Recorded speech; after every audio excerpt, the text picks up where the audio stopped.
In the next video clip, you're going to be looking at examples of opening statements. As you're watching these presentations, I want you to listen for those things that are mentioned in the Fundamental Trial Advocacy textbook. We're looking to see if they're telling the story. We're looking for the use of present tense verbs, a story that moves from one pace to another, that brings us as members of the jury towards the decision that we want the jury to make, without ever arguing out loud, without ever saying the evidence means or this is a case about, that places the juror in the moment. Listen carefully to these examples, and then afterwards we'll talk about the example, what worked well and what didn't work, and how you can use the lessons that are available in the text to do an even better job. Chris Alexander is dead. Brandy Alexander, she lost her husband, the love of her life. Jasmine and Ariel, they lost their father. Chris Alexander lost his life to 6 gunshots. And today you will learn those gunshots came from a gun held in the hand of a scorned lover. A scorned lover that was obsessed with Chris, that was pregnant with his child, only to lose that child. And a scorned lover who thought she was going to lose Chris too. She thought, if I can't have him, then no one can. Now the state painted a picture of Brandy Alexander for you, a woman holding on to a man letting go.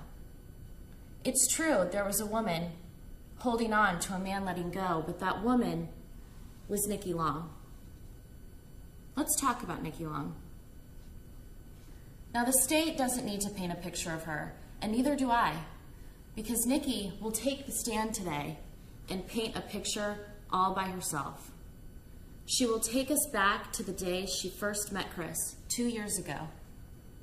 She saw a tall, dark, handsome man outside of her salon, instantly drawn to him in love at first sight. She will tell you she knew Chris had a wife, and she will tell you she didn't care. She knew Chris had 2 little girls. She will tell you she didn't care. She knew Chris already had a family at home, and she will tell you today that she didn't care. She planned to build a life with Chris, became pregnant with his baby only to lose that baby, and she snapped. Devastated, distraught, and desperate, Nikki isolates herself at home for 3 weeks. And by the time she's ready to face the world again, who do you suppose the first person she sees is?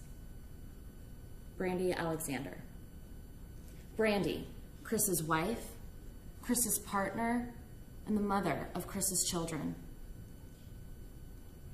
And Brandy looked at Nikki that day and said, I don't care that you lost your baby. Nikki knew she had lost Chris, and if she couldn't have him, then no one could. She told Brandy that she would get hers one day too, and that day was June 6th, the night Chris was murdered. You're also going to hear today from the Alexander's next door neighbor. She will tell you that on the night of Chris's murder, she heard gunshots coming from the Alexander home, immediately followed by a car screeching from the Alexander's driveway. You will also hear from the officer who arrived on the scene that night, and she will tell you how she came and saw an inconsolable Brandy Alexander clutching to her husband's lifeless body, sobbing and weeping uncontrollably. She will also tell you about the fresh skid marks she found just at the end of the Alexander's driveway, consistent with the statement you will hear from their neighbor. You will also hear from the medical examiner, and he will tell you today that Chris's death was a homicide. caused by the 4 initial gunshots to his groin. He will also tell you that Chris bled out for approximately 10 minutes following those shots. And in those 10 minutes, Brandy woke up, came upon her husband's body, and held him in her arms as he took his last breath. Members of the jury, these are the facts. And it is your job today to make a determination based on these facts. Now, the state bears the burden today, and it's called a burden for a reason. They have to prove beyond a reasonable doubt that Brandy Alexander murdered Chris Alexander. The state will not be able to meet that burden today. And I am confident today you will see, after hearing all the evidence, testimony, and the facts, this case is full of reasonable doubts. The police never investigated Nikki Long as a suspect, even though they found threatening notes from her in Chris's pocket the night of his murder, even though Nikki has given multiple contradictory statements, and even though Nikki will tell you herself that she didn't care about Brandy, she just cared about having Chris to herself. And I am confident you will return with a verdict of not guilty. Because remember, if Nikki couldn't have Chris, then no one could. Ms. O'Shea, in the preceding example, just used many of the 7 steps to create a superior opening statement identified on this slide. Notice how she used primacy and recency, talking at the beginning and the ending of the opening statement about those key concepts that were most important to her. And she told the story, creating a structure that focused you, the jury, on her defense. And it's a classic defense that you see in many criminal cases, often referred to as the some other dude or dudette did it, the so did it defense. Now she's making some promises. She's walking out on a limb. She structured it in a particular way based upon her analysis. Now her tone and her pace are things of beauty.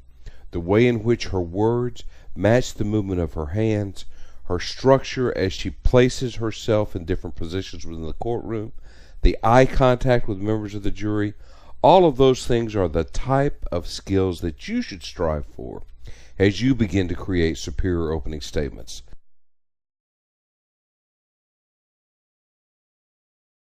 I want you to take the information you see displayed in these slides and combine them with the example that you've just watched. Think about where they connect, where the things that I talk about from fundamental trial advocacy actually work when properly developed and placed within a presentation. When you see those connections, you'll be on your way to finding your voice as an advocate. And I promise you, it's a voice that will make the members of the jury sit up and pay attention. Till next time, I'm Charles Rose. We'll see you later. Take care.